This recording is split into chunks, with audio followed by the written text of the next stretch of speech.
गीत की शादी रॉकी से होती है। रॉकी और लकी दोनों भाई जिनका आपस में बड़ा प्यार होता है। अरे वाह भाभी, क्या खाना बना है। अब तो घर में ही होटल वाला स्वाद रोज मिला करेगा। अरे लकी, तुम अभी जानते नहीं हो मुझे। तुम बस डिश का नाम बोलो, मैं तुम्हें इसी किचन में बनाकर खिलाऊंगी। चढ़ा रहा है तुम्हें ये, और तुम भी ना। गीत रॉकी के छोटे भाई को दोस्त की तरह मानती। वो रॉकी के साथ उसकी भी जरूरतों का ध्यान रखती। लकी, ये रहे तुम्हारे कपड़े, धोकर प्रेस करवा दिया है, अलमारी में सजा लो। अरे रख दो ना भाभी अलमारी में भी। हाँ हाँ, सब भाभी करेगी तो तू क्या करेगा। रहने दीजिए ना माँ जी, शादी हो जाएगी तो खुद ही सुधर जाएगा। अरे रहने दो यार, तुम दोनों मेरे कपड़े यहीं पे रख दो। एक कपड़े अलमारी में रखने को क्या बोल दिया, शुरू हो गई। एक दिन, रॉकी सुनिए ना, कल जल्दी आ जाना, मुझे मायके जाना है, या सुबह छोड़ दीजिए और शाम को लेकर आ जाना। अरे नहीं नहीं, कल तो बिल्कुल पॉसिबल नहीं है, कल मीटिंग है। तुम लकी के साथ चली जाओ ना, और उसे कह देना कि शाम को लेकर भी आ जाएगा। लकी भाभी को लेकर मायके जाता है, शाम को लेकर भी आता है। आते वक्त, लकी, तुम्हारे लिए मैंने एक लड़की देखी है, बहुत सुंदर है। अच्छा, क्या बात है भाभी, मुझे भी दिखा दो। और उससे भी पूछ लो कि मुझसे शादी करेगी ना। इतनी सुंदर होगी तो मुझसे क्यों शादी करेगी भाभी। अरे वाह, क्या बुराई है तुम में, इतने अच्छे हो दिखने में। हाँ, बस अपनी भैया से थोड़ा कम हो। हाँ भाभी, आपको तो भैया से अच्छा कोई लगता ही नहीं है। लकी, तुम्हारे भैया हैं ही लाखों में एक। रात में दोनों घर आते हैं, लेकिन थोड़ी ही देर में उनके घर रॉकी की मौत की खबर आती है। हे भगवान, ये क्या हो गया। मेरा बेटा मुझे वापस कर दो। सब मिलकर माँ और गीत को संभालते हैं। एक दिन, गीत बेटा, अब तो रॉकी रहा नहीं। तू देख ले, अगर मायके जाना हो तो। गीत कुछ नहीं बोलती और कमरे में चली जाती है। एक दिन बुआ सास उन लोगों के घर आती है। अरे भाभी, किसकी नजर लग गई आप लोगों के घर में?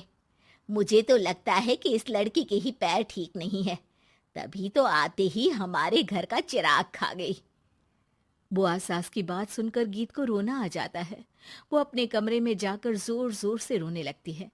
लकी को ये सब देखकर अच्छा नहीं लगता। बुआ क्या बोल रही हैं? किसी का जीना मरना ऊपर वाले के हाथ होता है, ना कि किसी के पैर पर। अरे देख लो भाभी, छोटा भी हाथ से निकल रहा है। ऐसा ना हो कि ये लड़की सबको आपके खिलाफ कर दे। तभी वहां गीत चाय लेकर आती है। लीजिए बुआ जी, चाय पी लीजिए।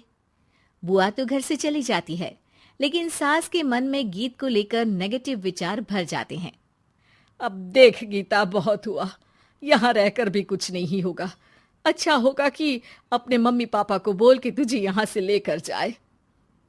और गीत अपने मायके चली जाती है, जहां आस पड़ोस के लोग कहते हैं, अरे रे, बेचारी की शादी के 2 साल ही हुए थे, लेकिन पति नहीं रहा।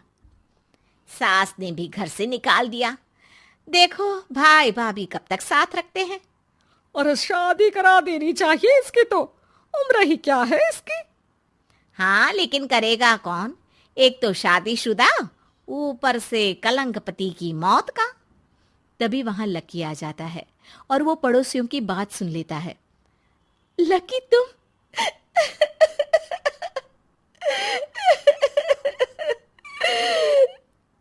भाभी, ये जमाना आपको जीने नहीं देगा। लेकिन आप चिंता मत करना, मैं आपको आपके हिस्से की सारी खुशियां दूंगा। लीजिए, माँ ने आपका ये बैग भेजा है। इसमें आपके जरूरी सामान है जो वहीं रह गए थे।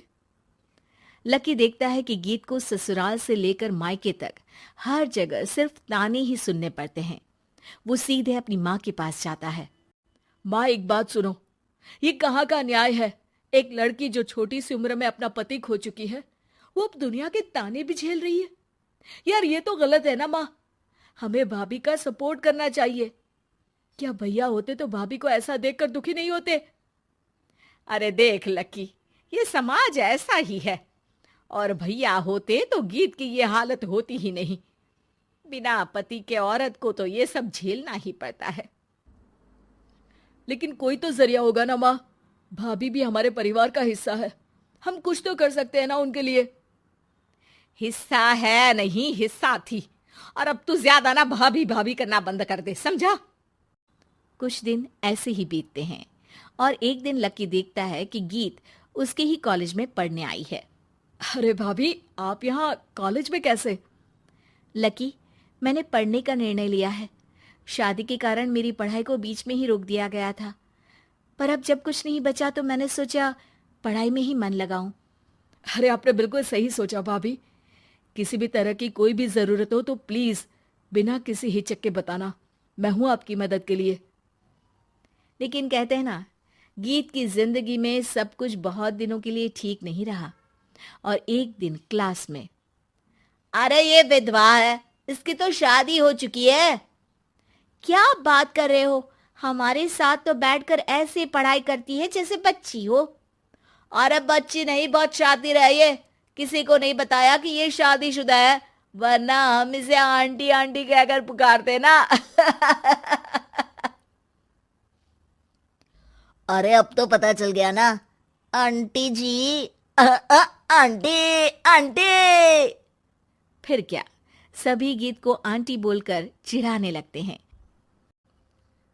गीत को रोना आ जाता है और वो क्लास के बाहर जाकर रोने लगती है। सामने से लकी आ जाता है। अरे क्या हुआ भाभी, आप रो क्यों रही हैं? तभी पीछे से एक लड़की आ जाती है।